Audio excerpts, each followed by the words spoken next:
Bismillahirrahmanirrahim. Assalamualaikum warahmatullahi wabarakatuh. Ustaz harap semua dalam keadaan yang sihat dan sentiasa menjaga keselamatan diri. Okey, jangan keluar ke mana-mana. Okey, duduk rumah baik-baik dan ulang kaji semula apa yang kamu telah baca. Alright. Okey, jadi macam biasa sebelum kita mulakan pelajaran kita, jom kita baca doa sama-sama. Let's go. Bismillahirrahmanirrahim. اللهم افتح علينا حكمتك وانشر علينا من خزائن رحمتك يا أرحم الراحمين رب اشرح لي صدري ويسر لي أمري واحلل عقدة من لساني يفقه قولي ربي زدني علما وارزقني فهما واجعلني من الصالحين إنه من سليمان وإنه بسم الله الرحمن الرحيم إني رأيت 11 كوكبا والشمس والقمر رأيتهم لي ساجدين Amin ya rabbal alamin. Semoga dengan membaca doa ini pembelajaran kita hari ini diberkati oleh Allah dan semua akan ingat apa yang kamu belajar hari ini, insya-Allah. Alhamdulillah, kita sudah membaca doa tadi sebelum belajar. Jadi dengan membaca doa tadi, Ustaz harap kita semua diberkati oleh Allah dan mudah faham apa yang kamu belajar hari ini, insya-Allah. Okey, jadi sebelum Ustaz nak mulakan, Ustaz nak ucapkan tahniah kepada semua pelajar tahun 4 kerana telah menjawab soalan pertengahan tahun dengan baik sekali. Tahniah. Alright. Okey, jadi walaupun ujian pertengahan tahun dah lepas, dah habis, jangan rasa relax sangat. Sebab kita akan sambung pelajaran kita untuk peperiksaan akan datang. Tapi ingat, kita belajar ni bukan untuk pressure. Kita belajar untuk manfaat diri sendiri. Apa yang kamu belajar dekat sekolah tu adalah untuk diri kamu sendiri, supaya kamu menjadi orang yang berguna untuk masa depan nanti, insya-Allah. Okey, jadi Ustaz akan sambung pelajaran kita, iaitu pelajaran akhlak ini kepada pelajaran yang baru. Alright. Okey, pelajaran yang lepas atau pelajaran yang akhir sekali kita belajar adalah sifat terpuji. Okey, sifat terpuji apa? Unit yang pertama hari tu ialah sifat taubat. Macam mana nak bertaubat, macam mana akibat tidak bertaubat. Okey, cara-cara nak bertaubat macam mana, apa maksud taubat, semua dah kamu dah baca dah. Alright. Okey, jadi sebelum tu Ustaz akan tanya dulu, apa maksud taubat? Siapa ingat? Okey, taubat ialah kembali taat kepada Allah Subhanahu Wa Taala dan menyesali terhadap dosa yang telah dilakukan.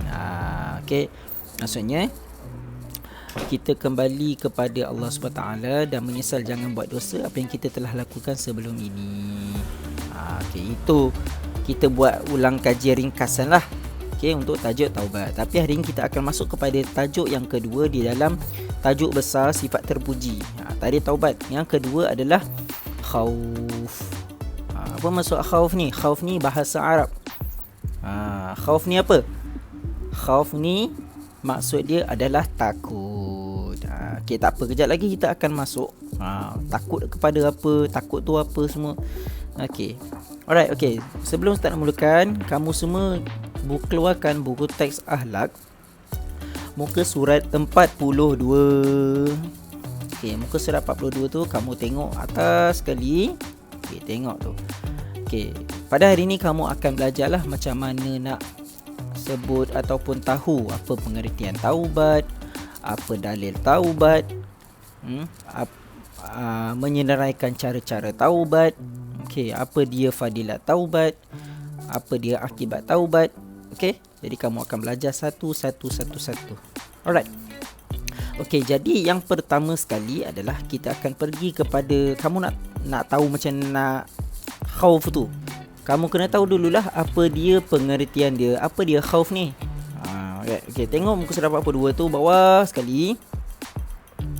Okey, khauf ialah perasaan takut kepada Allah Subhanahu wa ta'ala yang mendorong seseorang untuk melakukan ketaatan dan meninggalkan segala larangan Allah Subhanahu wa ta'ala. Apa yang kamu belajar ni berkaitan dengan apa yang kamu belajar sebelum ni, taubat tadi. Kalau nak taubat, kita mesti ada khauf. Okay. Alright, okay, jadi faham. Ingat poin-poin penting dia. Khauf ni yang pertama apa? Perasaan takut. Takut kepada siapa? Takut kepada Allah. Bila dah takut kepada Allah, kita perasaan khauf ni akan buat apa? Akan menjadikan kita apa? Akan menjadikan kita ni mendorong melakukan kebaikan ataupun ketaatan. Akan mendorong kita melakukan ketaatan dan apa? Takkan satu dia ketaatan dan meninggalkan segala larangan Allah Subhanahu Wa Taala. Jadi ada 4. Ingat, yang pertama takut kepada Allah, kedua mendorong seseorang melakukan ketaatan, ketiga meninggalkan segala larangan kepada Allah Subhanahu Wa Taala. Alright. Okey. Itu pengertian. Okay, seterusnya dalil. Okey, dalil khauf. Kenapa khauf ni kita kena tahu? Allah ada sebut dalam Al-Quran. Okay, kamu buka muka surat 43. Okay, Ustaz akan bacakan dalil dia. Bismillahirrahmanirrahim. Wa amma man khafa maqama rabbih wa nahan nafsa 'anil hawa fa innal jannata hiyal ma'wa. Surah An-Nazi'at 40 hingga 41. Okey, maksud dia apa? Adapun orang yang takutkan keadaan semasa dia berdiri di mahkamah Tuhannya, maksudnya di hari kiamat lah, untuk dihitung amalnya. Maksudnya orang ni, setiap orang takut ni, amalan dia nak kena hitung dengan Allah SWT. Allah tengok amalan dia satu. Okay, serta dia menahan dirinya daripada menurut hawa nafsu. Dia pada masa tu juga kita semua ni tahan diri kita daripada melakukan dosa-dosa. Maka sesungguhnya syurgalah tempat kediamannya. Maksudnya dekat sini ayat ringkas dia Ustaz nak terangkan, siapa yang dekat dunia ni dia tahan diri dia daripada melakukan dosa, tak buat benda-benda yang jahat, tak buat benda yang tak baik, Allah akan bagi dia syurga selepas Allah menimbang amalan dia. Kan nak cakap tadi, ada pun orang-orang yang akan takut, tunggu amalan dia ni. Semua orang takut. Tapi bila orang-orang yang dekat dunia ni, dia menahan diri daripada melakukan dosa, buat benda yang tak baik, Allah akan bagi ganjaran syurga kepada dia. Dia akan ada rumah. Nampak tu Allah SWT kata apa? Maka sesungguhnya syurgalah tempat kediamannya. Maksudnya apa? Maksud syurga lah, akan ada rumah dalam syurga, istana dalam syurga. Right? Okay, itu dalil dia. Okay, seterusnya, cara-cara nak ada sifat khauf ni. Macam mana nak ada sifat khauf kepada Allah, sifat takut kepada Allah? Yang pertama, sentiasa mengingati mati. Macam mana nak sentiasa mengingati mati? Ustaz nak tanya kamu yakin ke kamu akan hidup lepas ni? Lepas dah dengar ni video Ustaz ni, kamu yakin kamu hidup kejap lagi? Kamu tahu ke bila kamu hidup lagi ke, kejap lagi ke? Hidup apa, sehari ke, 5 minit lagi ke? Kita tak tahu. Ada orang yang tengah solat boleh meninggal, ada yang orang tengah sukan pun boleh meninggal, ada orang tengah makan pun boleh meninggal. Macam-macam cara orang meninggal sekarang. Pelik-pelik semuanya. Jadi kita kena sentiasa mengingati mati. Bukanlah 24 jam mengingati mati. Maksudnya bila kita nak melakukan dosa, kita kena ingatkan pada diri kita sendiri ni bahawa kita ni hidup tak lama, jangan buat dosa. Dia tanya kita takut kepada Allah. Bila takut kepada Allah, kita tak akan melakukan dosa. Alright. Bila kita mati, kita tak sempat bertaubat. Sebab tu kita kena sentiasa mengingati mati. Alright. Okay. Yang kedua, membaca kisah tentang neraka dan azabnya. Kamu kan suka kan baca tentang neraka, tentang syurga, tentang benda-benda gaib ni. Kan benda-benda pelik, benda yang kita tak pernah nampak, tapi kita kena mempercayainya. Macam dalam neraka yang Ustaz cerita hari tu tentang Nabi Idris. Dia pernah melihat neraka. Depan mata dia sini, dia masuk neraka, dia tengok. Tapi Nabi Idris sampai nak pengsan. Tak lalu nak tengok neraka sebab takut sangat. Nabi Idris, seorang Nabi, apatah lagi kita. Okay, jadi kalau kita nak rasa ada takut kepada Allah, khauf kepada Allah, kita kena tahu neraka tu tempat yang tak elok, tempat yang memang semua orang takut lah. Okay, seterusnya yang ketiga, sentiasa mendalami ilmu agama. Okay, apabila kamu mendalami ilmu agama, kamu akan tahu benda yang baik, benda yang buruk, kenapa tak boleh buat ni, kenapa boleh buat ni. Okay, semua orang, kalau kamu nak menjadi seorang yang baik, seorang yang berguna kepada orang, seorang yang Allah tu sayang kepada kamu, kamu nak tahu apa itu khauf tadi ni kan, kamu kenalah dalami ilmu agama. Okay, macam Ustaz dulu. Ustaz pun dulu tak tahu, tapi Ustaz belajar, tahu, oh khauf ni maksudnya takut. Takut tu apa, macam mana cara nak ada rasa khauf tu. Okay, dalami ilmu agama. Okey, seterusnya yang keempat, mengawal diri daripada melakukan perkara-perkara mungkar. Okey, kawal diri tu. Macam Ustaz cakap tadi, kalau kamu rasa nak buat benda yang tak elok, ingat, kamu hidup tak lama. Kamu pun tak tahu kamu mati bila. Okey, ingat, kawal diri tu. Okey. Alright. Okey, kita pergi kepada yang seterusnya, fadilat khauf. Apa dia kebaikan kalau kamu ada khauf ni dalam diri kamu? Apa dia kebaikan kalau kamu takut kepada Allah? Okey, yang pertama, mendapat petunjuk dan rahmat daripada Allah. Kalau kamu ada rasa khauf dalam diri kamu, kamu akan dapat petunjuk dan rahmat. Masuk petunjuk dan rahmat ni perkara yang baiklah daripada Allah. Allah akan berikan kamu perkara yang baik kepada kamu. Okey, yang kedua, sentiasa rendah diri. Kenapa ada rendah diri kalau ada sifat khauf ni, sifat takut ni? Bila kita tahu apa dia khauf tu, kita akan rendah diri. Sebab kita tahu dekat dunia ni bukan kita punya. Semua milik Allah. Kita takut kepada Allah, bukan kita punya, semua milik Allah. Jadi kita akan rendah diri. Setiap benda dalam dunia ni hanyalah semua milik Allah. Bila tahu semua milik Allah, kita akan takut, oh ini milik Allah, bukan aku punya, jadi aku tak boleh buat apa-apa. Jadi kita akan takut kepada Allah. Okay, yang ketiga, terhindar diri daripada melakukan maksiat. Bila kita takut kepada Allah, kebaikannya adalah kita akan rasa takutlah dengan Allah. Bila takut dengan Allah, kita takut nak melakukan maksiat. Bila takut melakukan maksiat, tak adalah melakukan maksiat. Sebab tu penting perasaan takut kepada Allah ni, khauf ni. Yang keempat, berani menegakkan kebenaran. Okey, bila kamu tahu takut kepada Allah, apa hukum di sisi Allah, tak boleh buat ni, tak boleh buat ni, tak boleh buat ni, benda ni haram, benda ni betul, kamu akan tegakkan benda yang betul. Bila kamu tahu benda tu betul, kamu akan cakap benda yang betul dah. Bila kamu tahu benda tu salah, kamu akan tegakkan kebenaran. Benda ni salah, tak boleh buat. Contohnya apa?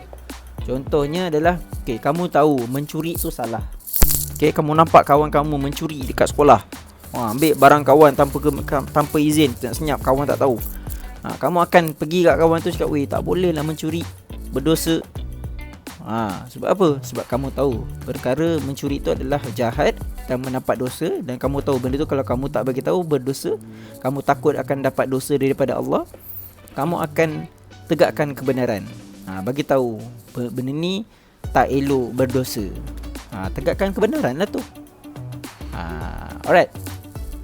Okey, habis untuk fadilat. Kita pergi yang terakhir adalah akibat tidak khauf. Akibat tak ada perasaan khauf tu dalam diri. Apa dia akibatnya? Bahaya tau. Okey, yang pertama apa dia? Kita tengok. Mendapat kemurkaan daripada Allah. Kalau kamu tak ada perasaan takut, kamu akan dapat kemurkaan daripada Allah lah.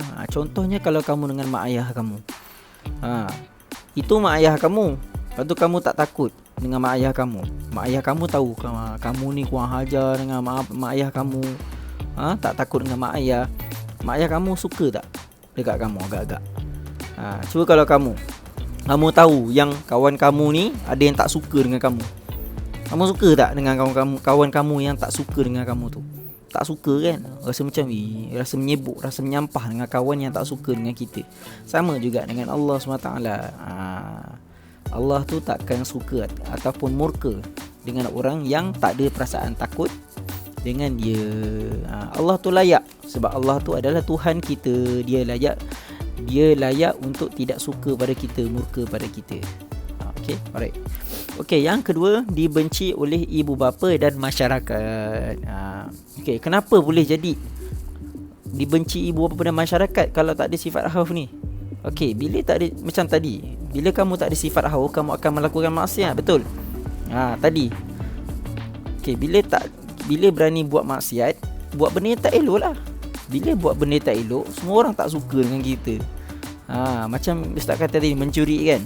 Kamu suka ke kawan dengan orang yang mencuri? Tak suka. Jadi sebab itulah orang-orang yang mencuri ni semua dibenci oleh masyarakat, orang, negara. Semua orang tak suka. Okey, faham Okey, yang ketiga, tidak takut melakukan maksiat. Bila tak ada perasaan takut, dia takkan rasa takut lah nak buat benda yang tak elok. Macam kalau kamu tak takut dengan kawan kamu, dia ni bukan aku takut dengan dia pun, kamu berani nak cuit dia, nak kacau dia, betul? Sama juga dengan Allah. Kalau kamu tak ada rasa takut dengan Allah, kamu akan berani buat benda yang berdosa sebab kamu tak takut. Maksudnya tak takut masuk neraka lah. Beraninya.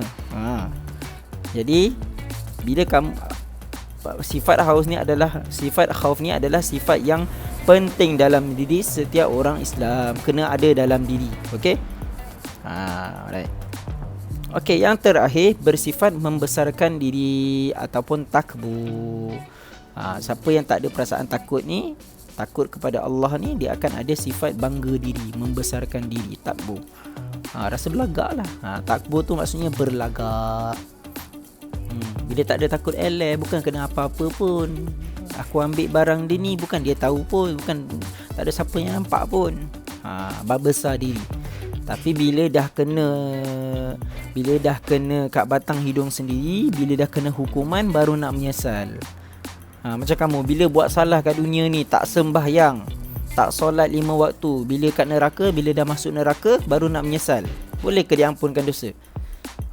Tak diampunkan dosa, barulah nak malu, nak menyesal, dah lambat dah.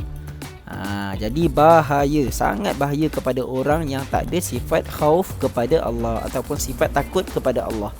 Okey, jadi sampai sini sahaja untuk kelas. Habis dah untuk teori, ataupun Ustaz nak bagi tahu apa dia maksud, apa dia dalil, apa dia cara-cara nak ada sifat khauf, apa dia fadilat, apa dia akibat. Jadi Ustaz akan bagi aktiviti dekat kamu. Alright. Okey. Ustaz akan bagi, Ustaz malas bagi latihan-latihan kat dalam buku. Okey, Ustaz nak, nanti Ustaz akan bagi video yang lain dekat sini nanti. Selepas ni Ustaz akan bagi video lain. Ustaz nak kamu tengok, kamu ikut aktiviti apa yang Ustaz buat. Okey? Ustaz akan bagi satu game dekat kamu. Alright, satu game. Game ni kena buat online lah. Macam biasa, kamu buat game ni. Selepas habis game, kamu screenshot kamu punya gambar. Gambar markah kamu lah yang dapat last sekali tu, yang terakhir sekali tu. Dapat screenshot gambar markah kamu dan masa kamu menjawab lah. Dah dapat tu, kamu screenshot, hantar pada Ustaz. Semua punya penguasaan kamu dah sampai mana. Alright, jadi sampai sini sahaja video kita pada hari ini. Ustaz harap kamu faham dengan apa yang Ustaz sampaikan pada hari ini. Terima kasih. Assalamualaikum warahmatullahi wabarakatuh.